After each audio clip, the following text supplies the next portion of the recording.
मैं समझता हूं कि पीपल्स पार्टी ने लॉन्ग मार्च पर भी एक शर्त आयद कर दी है, और वो ये है, और जो अंदर की कहानी है वो गो प्रेस कॉन्फ्रेंस में सहाफियों का ये सवाल देने में कतरा रहे हैं, लेकिन दर हकीकत प्रेस कॉन्फ्रेंस में इससे वो इस सवाल के जवाब से वो कतराते रहे।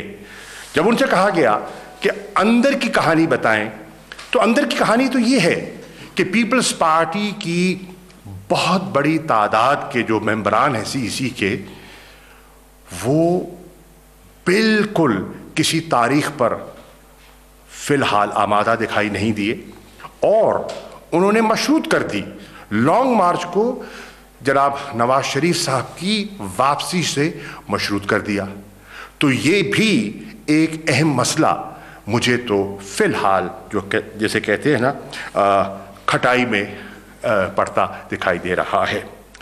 31 जनवरी को एक बात तो वाज़ेह है कि इमरान खान इंशाअल्लाह मुस्तफ़ी नहीं होंगे, और क्यों हों? उनके पास मैंडेट है, हाउस का एतमाद है, आवाम के वोट हैं, इनके कहने पर वो मुस्तफ़ी हो जाए, ऐसा हुआ नहीं करता। ये कोई सियासी जो है तकाजा इसके बरक्स है।